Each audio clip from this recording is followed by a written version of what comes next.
Olá, boa noite. Veja os destaques do Redação TVE desta segunda-feira, 20 de novembro. Excesso de chuva mata 4 pessoas, faz rios transbordarem e deixa prejuízos em pelo menos 133 municípios do Rio Grande do Sul. Mais de 3.000 pessoas estão desabrigadas, a maioria delas no Vale do Taquari.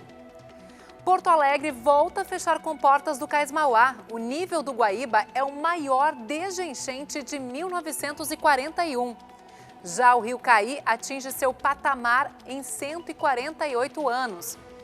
E estudantes denunciam caso de racismo em escola pública. No Dia da Consciência Negra, o Redação TVE debate como combater o preconceito.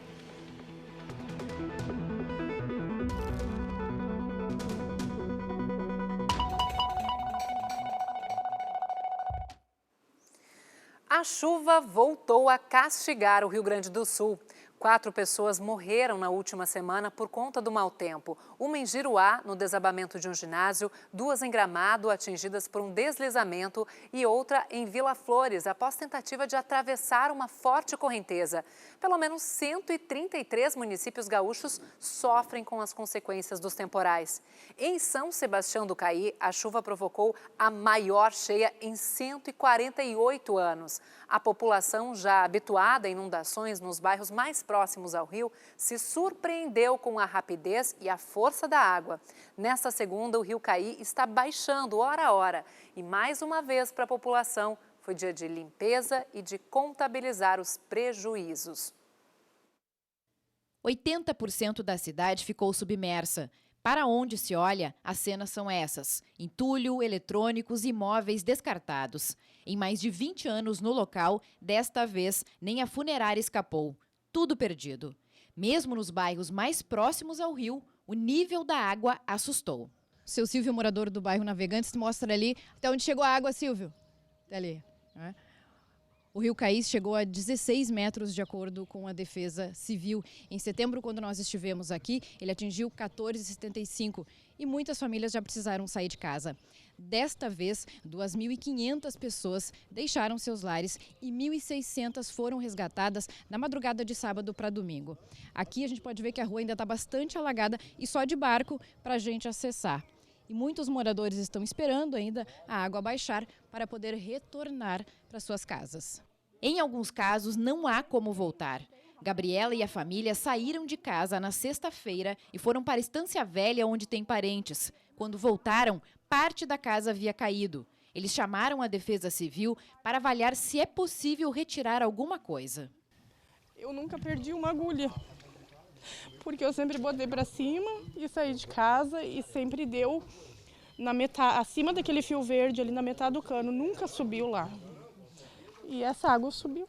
Essa é a minha cozinha, minha sala ali. Só ficou banheiro e a parte de cima, mas daí eu não sei, como eles estão com medo de subir e cair, né? Fernanda também é moradora do Navegantes. Nunca tinha passado pela situação de agora. Perdi tudo dentro de casa, porque nunca entrou na minha casa. A maior enchente, faltava 1 metro para entrar na minha casa ainda, e essa vez entrou 1,5 metro dentro de casa. Aqui na casa da Ângela não sobrou nada.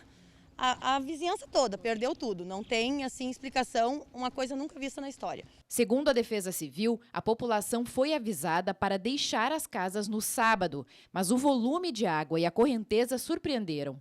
Quem não saiu a tempo precisou esperar resgate. Essas pessoas acabaram então tendo que ser resgatadas depois pelos bombeiros, os quais nós tivemos apoio dos bombeiros militares do Rio Grande do Sul, dos bombeiros voluntários de nossa cidade e de outras, como Bom Princípio, outras cidades que também têm o Corpo de Bombeiros Voluntários. O próprio helicóptero da Brigada Militar fazendo o salvamento daquelas pessoas que nem de barco foi possível mais, devido a fortes correntezas que se formaram nas ruas e avenidas do município. O nível da água está marcado nas paredes.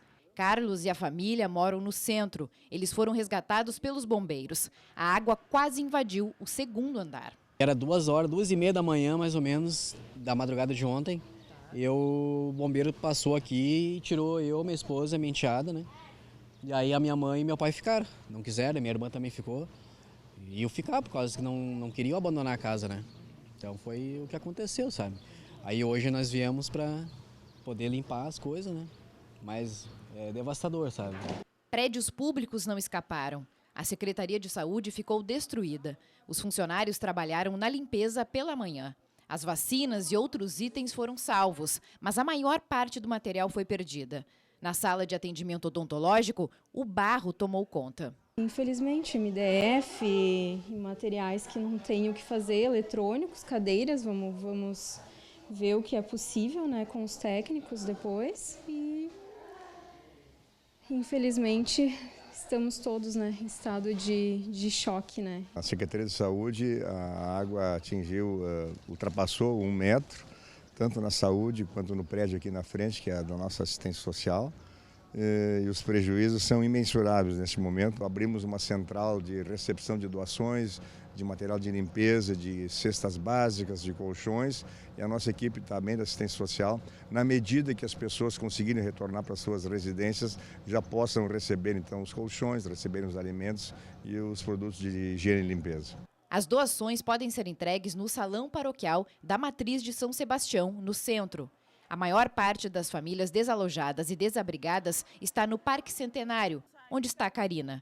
Grávida de 37 semanas, lavou e estendeu as roupas que sobraram. A esperança é morar em outro lugar, onde a segunda filha que espera não passe por isso.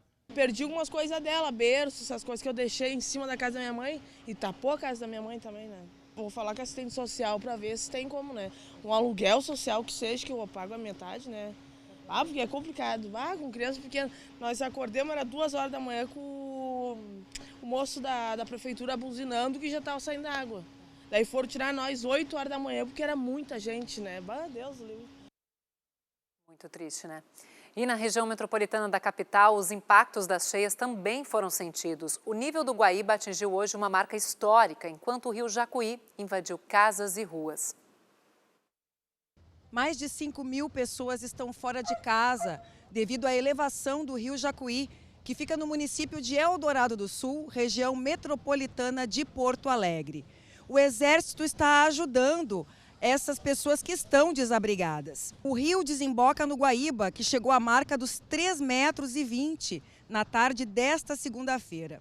A Ilha da Picada Norte fica no município de Eldorado do Sul, a menos de 40 minutos de Porto Alegre, é bem na entrada da capital. A Shirley é uma das moradoras mais antigas aqui da região e, segundo ela, é a primeira vez que a água atinge esse nível. Shirley, está muito difícil essa situação para vocês, né? É difícil. Ontem tirei meu avô acamado de 83 anos de casa e estou com meus filhos na casa da minha tia do lado, que é a casa de 2 pisos, mas fui entrar de casa hoje água pelo ombro. Nunca teve uma enchente dessa proporção aqui, não. Já teve várias, mas não dessa proporção. E a casa de vocês, os móveis de vocês, como é que está a situação? Onde é que vocês vão ficar essa noite? Vamos ficar no carro. Os móveis estão tudo empilhados lá dentro. O que deu para a gente levantar, a gente levantou. A gente trabalha tanto e vem a enxurrada e a gente perde tudo assim, questão de horas. Unidades de saúde tiveram que fechar e as aulas foram suspensas em 4 escolas de Eldorado do Sul. A Defesa Civil Municipal contabiliza pelo menos 1.500 pessoas fora de casa. No Vale do Paranhana, a força das águas chegou a arrancar o asfalto sobre esta ponte enrolante. A cidade ficou ilhada por conta das enxurradas, com os acessos bloqueados após as cheias dos rios Rolante e Areia. Rodovias estaduais e federais também estão com bloqueios em razão de quedas de barreiras e acúmulo de água na pista. Neste acesso a Mussum, o trânsito está completamente interrompido. Na tarde de hoje, o governador Eduardo Leite sobrevoou as cidades atingidas no Vale do Caí, na Serra e no Vale do Taquari.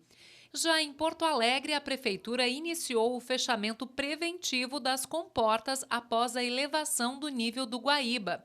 A correnteza causou até a colisão de um dos barcos do catamarã no cais do Porto. A embarcação estava vazia no momento do acidente.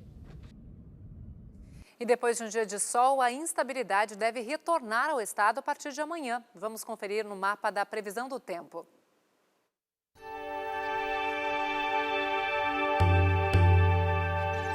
Na terça-feira, a influência de uma área de baixa pressão mantém o tempo instável em todo o Rio Grande do Sul. Não há previsão de grandes acumulados de chuva, mas tempestades isoladas podem ocorrer na fronteira oeste, na campanha, no sul e no centro gaúcho por conta do ar quente que interage com instabilidade. As máximas podem chegar perto dos 35 graus no noroeste e na região dos vales. Em Porto Alegre, um dia de céu nublado com chance de chuva à tarde e muita variação térmica, indo dos 16 para os 33 graus. Mínima de 21 e máxima de 35 em Lajeado. E em Bagé, os termômetros vão dos 18 para os 30 graus. Você vai ver ainda hoje aqui no Redação TVE, Dia Nacional da Consciência Negra. Especialista fala sobre o combate ao preconceito e os reflexos da escravidão no Brasil. Em Porto Alegre, estudantes denunciam racismo em escola pública estadual. Fim de tarde com tempo firme aqui na capital. No alto do Morro Santa Teresa, neste momento, a temperatura está na casa dos 24 graus.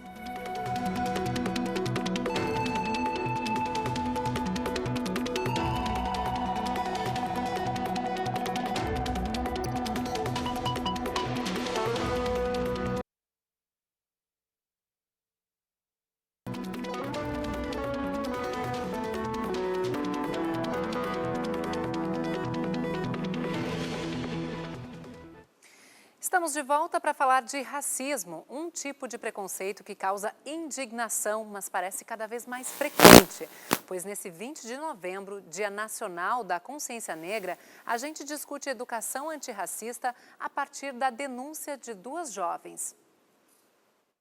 Discussão em sala de aula sobre o Estatuto da Igualdade Racial. A situação exemplo acontecia em um shopping. Duas amigas, uma negra, outra branca. E a atitude dos seguranças foi comentada pela professora.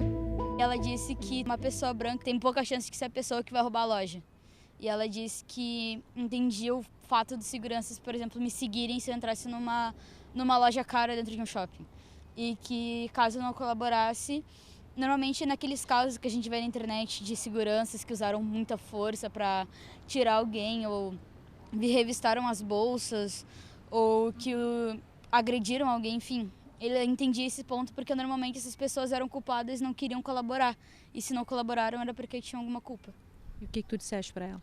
Eu disse para ela que ela era uma professora muito racista e que ela não devia ser professora porque se ela pensava desse jeito, ela não tinha capacidade de ensinar alguém.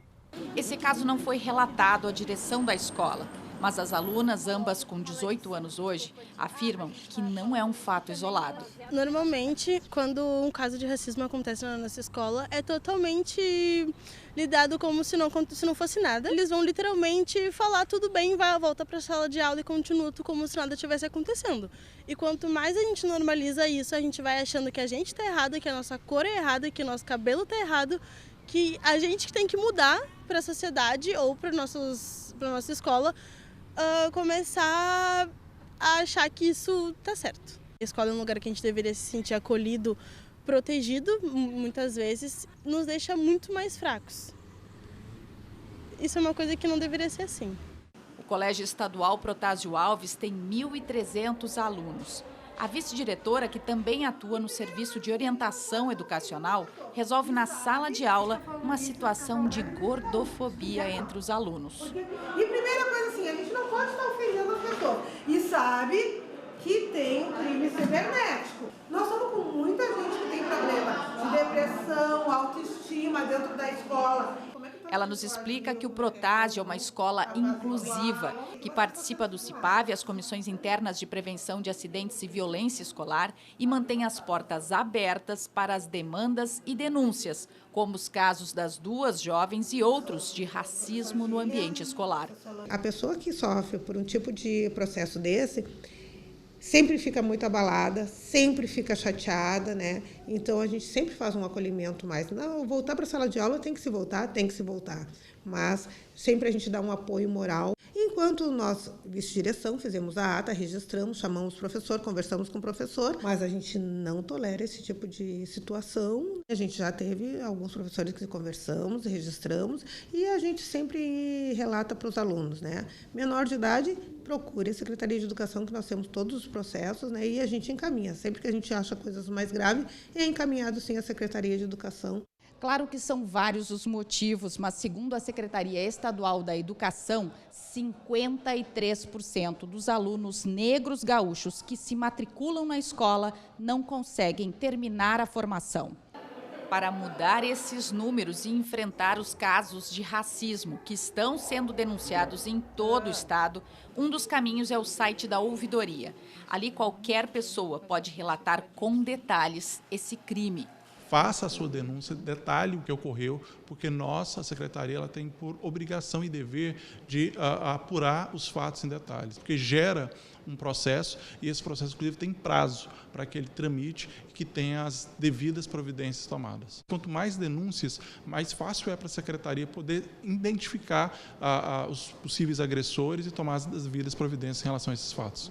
O subsecretário de Desenvolvimento da Educação explica que está em andamento uma política de educação antirracista.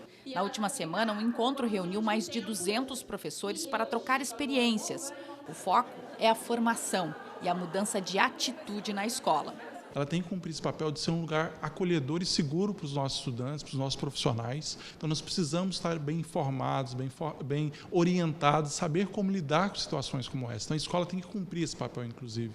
E o programa que a Secretaria está implementando, que começou o ano passado, visa justamente isso. Ou seja, além da formação, implementar ações que visam a conscientização e evitar situações como essa, que são situações de violência. Tu disseste para ela se colocar no teu lugar? Eu disse para ela se colocar no lugar dela, porque ela nunca vai saber como é que é a sensação de ter sempre alguém te vigiando quando tu entra numa loja e de todos os olhares estarem em cima de ti e a cada corredor que tu vira, tu ter alguém te seguindo, como se tu fosse uma pessoa que vai roubar a loja, vou puxar uma arma e vou roubar todo mundo.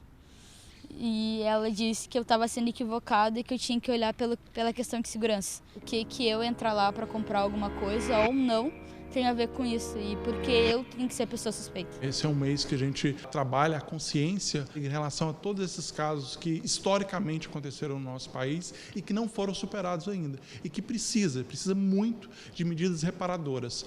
A educação ela está empenhada em cumprir esse papel e evitar que o racismo, seja ele estrutural, institucional ou individual, aconteça no cotidiano das nossas escolas.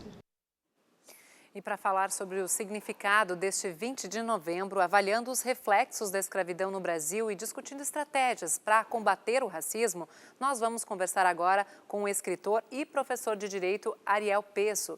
Ele é autor do livro Escravidão no Brasil Império, a fundamentação teórica nas faculdades de Direito do século XIX. Eu gostaria de começar lhe perguntando, Ariel, afinal de contas, o que a pesquisa para esse livro revela, né? Eu sei que você se baseou muito em artigos, em publicações da época. Conta um pouquinho para a gente desse histórico, né, da escravidão no Brasil. Muito bem-vindo à Redação TVE. Obrigado, Dalva. Boa noite a todos e a todas. Essa pesquisa ela é o meu doutorado, né, que eu desenvolvi entre 2019 e 2023.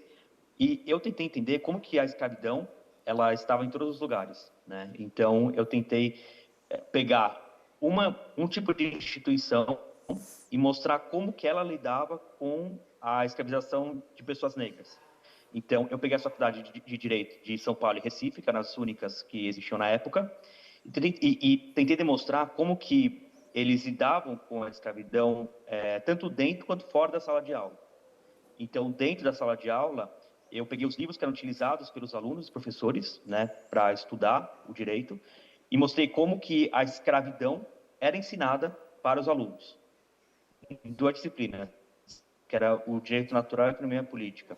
Eu também peguei um pouco de como funcionava fora da sala de aula, né? Porque os estudantes eles tinham associações estudantis, eles tinham muitas atividades fora dos muros da academia, né? Como se falava. Então, por exemplo, tinha um professor que que ele escreveu em 1829, que a escravidão era o pior de todos os males. Mas ele manteve escravizados em sua casa até a década de 1870, né? Então, eu quis mostrar um pouco desse paradoxo também que existia na época entre o discurso, de um lado, e a prática da vida, né, de outro.